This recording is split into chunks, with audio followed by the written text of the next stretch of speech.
নমস্কার বন্ধুরা, মৌসুমীর চ্যানেলে সকলকে স্বাগত জানাই। এখন বাজে ঠিক সকাল 9টা।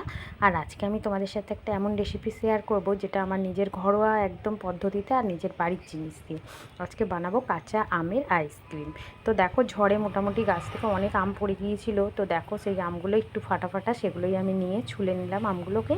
তো দেখতে পাচ্ছ মোটামুটি আমগুলো ছোলা হয়ে গেছে। সমস্ত আম কিন্তু ফেটে গিয়েছিল, সেই জন্য এই আমগুলোই বেছে বেছে নিয়েছি। তো গ্যাসে এবার আমি ছুলে নেওয়া আমগুলোকে একটা প্রেসার কুকারে একটা সিটি দিয়ে নেব নরম করার জন্যে, আর একটু গ্রেভি মতো হয়ে যায় যাতে, সেরকম একটু আমটাকে ভালো করে প্রেসার কুকারে এই জন্যই দিয়েছি, কারণ একটা সিটি দিলে সঙ্গে সঙ্গে একটু সেদ্ধ হয়ে যাবে। আর জল দিয়ে এমনিও বাটিতে করে বসালে অসুবিধা নেই, কিন্তু প্রেসার কুকারটায় দিলে একটু তাড়াতাড়ি সেদ্ধটা হয়ে যাবে, সেই জন্য আমি প্রেসার কুকারের মধ্যেই বসিয়ে নিয়েছি। তো চলো, এবার প্রেসার কুকারে একটা সিটি দিয়ে ভালো করে সেদ্ধ করে নামিয়ে নিয়েছি। দেখো কীরকম আমটা সেদ্ধ হয়ে গেছে, খুব সুন্দরভাবে সেদ্ধ হয়েছে। দেখো পুরো কাদা কাদা ভাব হয়ে গেছে। এবার আমি এটা একটা ছাঁকনির সাহায্যে সমস্ত আমের কাইটা যে সেটা আমি বের করে নেবো। তো দেখো, ছাঁকনি নিয়ে নিয়েছি। এই ছাঁকনির মধ্যে দিয়ে আমগুলোকে এবার আমি সুন্দর করে ভালো করে একদম ঘষে ঘষে আমের কাইটা ভালো করে বার করে নেব, কারণ আমার আমের কাইটা খুব ভালো করে ওইটাই দরকার। আর বেসব আমের লাং ঠাং রয়েছে যেগুলো, সেগুলো একটু বেরিয়ে যাবে। এই ছাঁকনিতে ছাঁকা হলে সমস্ত জিনিসটা আটকে যাবে, আমি শুধু আমের কাইটাই পাবো। দেখো, আমার পুরো আমের কাইটা একদম বার করা হয়ে গেছে। সুন্দর করে ছাঁকনিতে ঘষে কত সুন্দর বেরিয়েছে দেখতেই পাচ্ছ। শুধু আমের কাইটা আমি নিয়েছি। এবার আমি এর মধ্যে সমস্ত কিছু উপকরণগুলো অ্যাড করবো। তো দেখছো কতটা ঘন মতো হয়েছে। তার আগে আমি গ্লাসে করে একটুখানি, আমার ঘরেতে অনেক বাতাসা ছিল, বাতাসাগুলোকে আমি ভিজিয়ে রেখেছিলাম, সেই জলটাই আমি আমের আইসক্রিমে ব্যবহার করছি।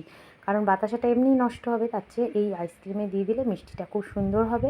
আর আমার ভালো জলের সাথে মিশিয়ে দিয়েছিলাম, জলটা এর মধ্যে একটু একটু করে অ্যাড করে নিচ্ছি। ঠিক যতটা আমার আইসক্রিম করতে জল লাগবে, ঠিক ততটা পরিমাণেই আমি জল এর মধ্যে অ্যাড করব। তো দেখতে পাচ্ছ আমি যতটা পরিমাণ দরকার সেইভাবেই ভালো করে আইসক্রিমের সাথে জলটা, বাতাসার জলটা ভালো করে গুলে নিচ্ছি। তোমরা চাইলে এটা চিনি দিয়েই করতে পারো, গুঁড়ো চিনি অ্যাড করেই করতে পারো, কিন্তু আমি গুঁড়ো চিনি দিলাম না, কারণ আমার কাছে অনেক বাতাসা জমে গেছিলো। এবার আমি এর মধ্যে বিট লবণ অ্যাড করব। বিট লবণ দিয়ে, মানে বিট লবণটা দিলে একটু স্বাদটা বেশ ভালো হয়। আস্তে আস্তে আমি সমস্ত উপকরণ মেলাচ্ছি। দেখো, এটা বিট লবণ। আর বিট লবণটা দিয়ে এমন বিপদে পড়েছি, মানে বিট লবণটা এতটাই কালো ছিল যে আমের যে কাইটা সেটাও কালো মতো রঙ এসে গেছিলো, এতটাই বিট লবণটা কালো। আর আমি বিট লবণ ব্যবহার করি যেগুলো একদম চাই চাই শক্ত শক্ত পাথরের মতো যে বিট লবণটা, ওইটা আমি বাড়িতে এনে গুঁড়ো করি। তো সেই হিসাবে ওইটা দিয়েছি, তো কালো হয়ে গেছে। তো এর মধ্যে দিয়ে দিচ্ছি একটু ফুড কালার। ফুড কালার দিলে কালারটা বেশ একটু আইসক্রিম আইসক্রিম ভাব হবে, তাই জন্যে ফুড কালারটা আমি অ্যাড করলাম। ফুড কালার না দিলেও চলে, এমনি অ্যাভেলেবেল তোমার কাছে যেরকম আম থাকবে সেইভাবে করলে ভালো। তবে আমের আইসক্রিম তো একটু গ্রিন কালার দিলে আম ব্যাপারটা আসে, সে বেশ ভালো লাগবে দেখতে।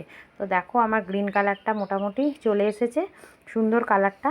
এবার আমি আইসক্রিমের কাপগুলো নিয়ে আসবো, তার মধ্যে আমি আইসক্রিমের জলটা বেশ ভালো করে, আমের যে কাইটা আমি তৈরি করেছি সেটা আস্তে আস্তে আইসক্রিমের কাপের মধ্যে অল্প অল্প পরিমাণে ঢেলে দেবো। তো দেখতেই পাচ্ছ, আর এই কাজটা আমার ছেলেই করছে, দেখতেই পাচ্ছ। ছেলে আইসক্রিমের কাপের মধ্যে সমস্ত কাইগুলো ভরে ফেলেছে। দেখো কি সুন্দরভাবে রেডি করে ফেলেছে। আর একটা আমার কাছে এক্সট্রা কাপ ছিল, তো এই দু রকমের কাপে আমি দুটো ভর্তি করেছি। তো এবার আমি এগুলোকে ফ্রিজ আপ করবো, ফ্রিজে নিয়ে গিয়ে ভরে দেবো। তো চলো দেখাই। ফ্রিজের মধ্যে আমি এগুলো ভরে আমি কয়েক ঘন্টার জন্য জমতে দেবো। তো দেখছো, ছেলেই মোটামুটি আইসক্রিমটা ফ্রিজের ভেতর ঢুকিয়ে দিচ্ছে জমানোর জন্যে। আর সত্যি কথা বলবো, এত টেস্টি হয়েছিল, মনে হচ্ছিলো যেন দোকান থেকে কাঁচা আমের শরবত কিনে এনে খাচ্ছি। দারুণ হয়েছিল আইসক্রিমটা। তো চলো দেখি আইসক্রিমটা কেমন জমেছে, তোমাদের সাথে সেটাই শেয়ার করব। তো প্রথমে যে কাপটা ছিল সেটা মোটামুটি খাওয়া হয়ে গিয়েছিলো। তো এইটা তোমাদেরকে দেখাই, এইটার সঙ্গেই তোমাদের শেয়ার করছি। সুন্দরভাবে জমে উঠেছে আইসক্রিমটা, কতটা ভালো হয়েছে, কতটা সুন্দর দেখতে হয়েছে, সেটাই আমি তোমাদের সাথে শেয়ার করব। অসাধারণ হয়েছে দেখতে। দেখো কি সুন্দর আইসক্রিমটা হয়েছে। আমি আগে একটু জলটা দিয়ে এটাকে একটু নরম করে নিয়েছি, নিয়ে আইসক্রিমটা বার করছি। আর দেখো কত সুন্দর আইসক্রিমটা হয়েছে, দারুণ সুন্দর হয়েছে। যেমন দেখতে সুন্দর তেমনি খেতে হয়েছে। মানে ভাবাই যায় না যে বাড়িতে এত সুন্দর আমের আইসক্রিম হতে পারে। দারুণ সুন্দর হয়েছিল, সবাই মোটামুটি খেয়ে নাম করেছে হ্যাঁ সত্যি দোকানের মতো সুন্দর স্বাদ এসছে আইসক্রিমটা। দেখতে কতটা ভালো হয়েছে আমি বলতে পারবো না, বাট স্বাদটা কিন্তু একদম দোকানের স্বাদ হয়েছিল। সবাই মনে করছিল যে জলজিরা অনেক কিছু অ্যাড করেছিলাম, কিন্তু বিশ্বাস করো তোমরা তো দেখতেই পেলে আমি বিট লবণ আর একটু বাতাসার জল, যেহেতু চিনি গুঁড়োটা আমি দিইনি, বাতাসার জল অ্যাড করে আমি আইসক্রিমটা করেছিলাম। তো দেখছো কত সুন্দর আইসক্রিমটা হয়েছে। আমার ভিডিওটা কেমন লাগলো তোমরা কিন্তু অবশ্যই জানিও। ভীষণ ভালো খেতে হয়েছিল। আজকের মতো ভিডিওটা এইটুকু, টাটা।